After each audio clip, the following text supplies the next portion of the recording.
Mahigit 20 abandonadong sasakyan ang natagpuan sa iba't ibang parking facility ng Ninoy Aquino International Airport o NAIA.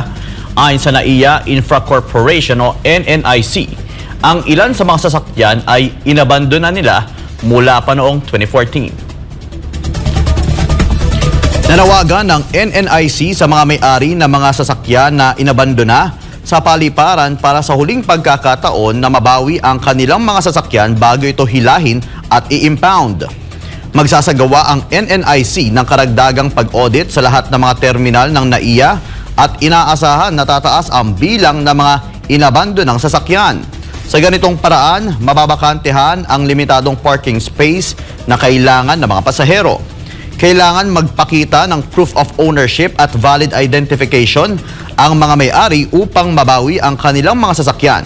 Pagkatapos ng palugit, ang mga hindi na-claim na sasakyan ay hahatakin at i-impound sa mga pasilidad ng gobyerno.